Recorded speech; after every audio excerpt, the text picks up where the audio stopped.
La première étape de la 61e édition du Tour du Loir-et-Cher a débuté à Blois pour terminer à Fontaine en Sologne, une course de 147 km. Oui, alors une journée limpide avec un peloton qui roule très très vite dans les 2 premières heures, près de 50 de moyenne, donc impossible d'avoir une échappée qui se développe. Et puis arrivé sur le circuit final, 2 valeureux Français qui sont sortis, Thomas Delphi, Simon Baran. Il aura manqué un petit kilomètre pour aller au bout, pour jouer la victoire. Il aura peut-être manqué un soutien supplémentaire. Et puis les équipes de sprinteurs ont vraiment calculé au plus fin puisqu'ils les ont repris quasiment à la flamme rouge.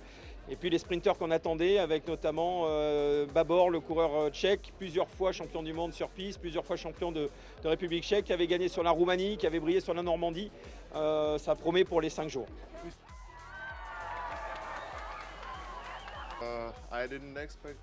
Je ne m'y attendais pas du tout, car c'est ma première course ici.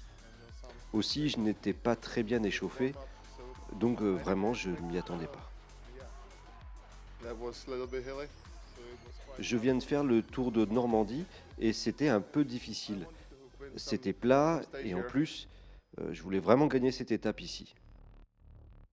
Il va y avoir du boulot demain, hein. Les étapes longues arrivent, donc il va falloir sans doute rouler très tôt dans les 2 jours qui viennent. Donc on a hâte d'être à demain parce que le Tour du Loir-et-Cher ne fait que commencer et beaucoup de choses peuvent se passer.